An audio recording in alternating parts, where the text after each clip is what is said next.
Hola, mi nombre es Raquel Funes. En este video les voy a hablar un poco sobre el conflicto comercial entre China y Estados Unidos. Bueno, la elección de Donald Trump como presidente de Estados Unidos y su toma de posesión a comienzos de lo que es el año 2017, este supuso un cambio radical en el marco del comercio internacional. El presidente lo que hizo fue anunciar su intención de imponer tarifas aduaneras de hasta lo que es el 45% en la importación de productos chinos y de otros países como ser México y Alemania. Desde el año 2018, la política proteccionista se materializó en la imposición de una oleada de aranceles que afectaban, bueno, que afectan especialmente a lo que es el país de China.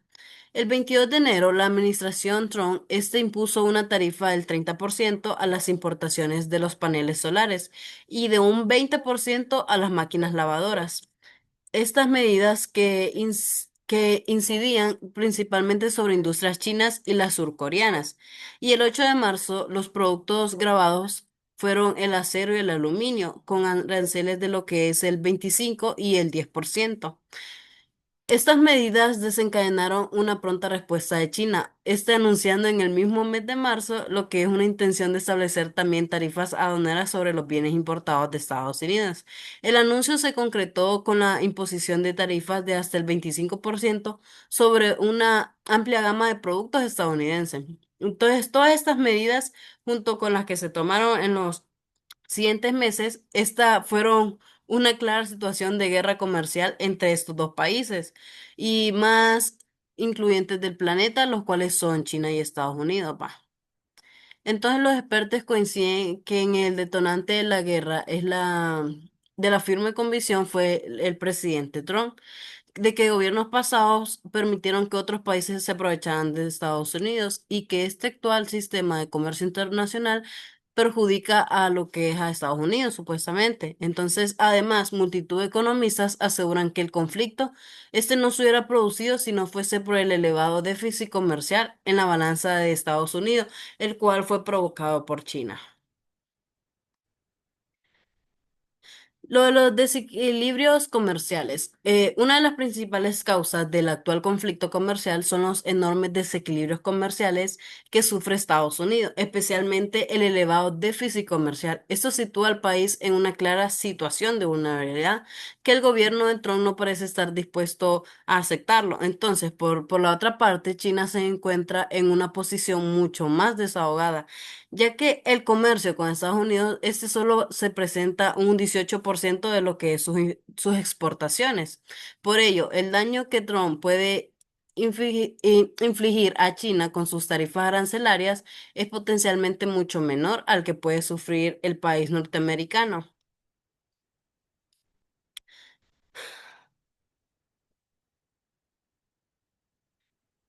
Bueno, un desarrollo del conflicto comercial de esto podemos hablar que posteriormente, en el inicio del año 2018, supuso el desencadenamiento definitivo de la introducción de las medidas proteccionistas con el anuncio de la imposición de tarifas a paneles solares y a máquinas lavadoras, esto afectando sobre todo a la industria china.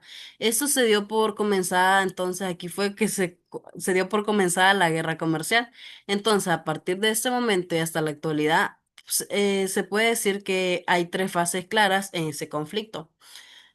En la primera fase tenemos que en lo que es el año 2018, la administración Trump anunció la imposición de los aranceles del 25 y del 10% del acero y aluminio respectivamente, entonces afectando a todos los países excepto algunos como Corea del Sur, Brasil, Argentina y Australia.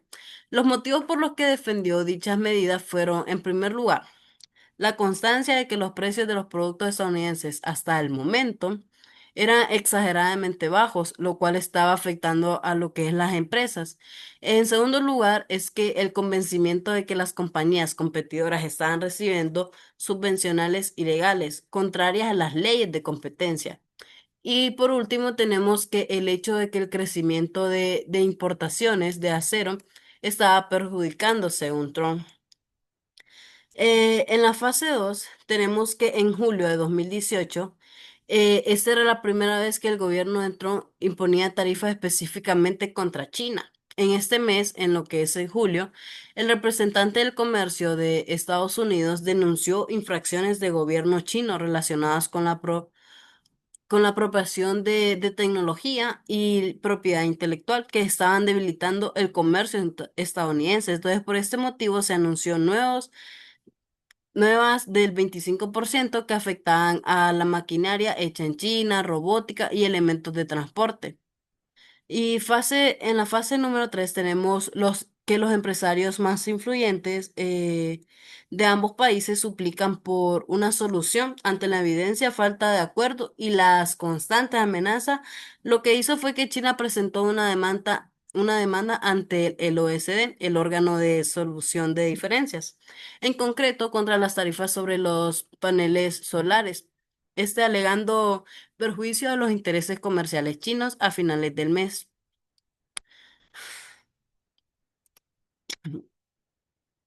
Consecuencias de este conflicto es que debido al tamaño de las economías y el peso que representan lo que es China y Estados Unidos, eh, entonces las consecuencias de su guerra comercial tienen lo que es el potencial de resultar devastadoras y de transformar por completo el contexto del comercio global. Además, como ha quedado demostrado en la revisión histórica de guerras pasadas, en un conflicto comercial nadie resulta ganador. Entonces siempre se terminan por contabilizar consecuencias adversas en ambos bandos, independientemente de quien hubiese tomado la iniciativa a la disputa. Entonces, ¿qué espera el comercio entre Estados Unidos y China? Bueno, el profesor Henry Gao de la Universidad de Administración de Singapur, y ese también es experto en derecho chino y comercial internacional, este afirma que el uso de aranceles unilaterales dañan la imagen de lo que es el país de Estados Unidos.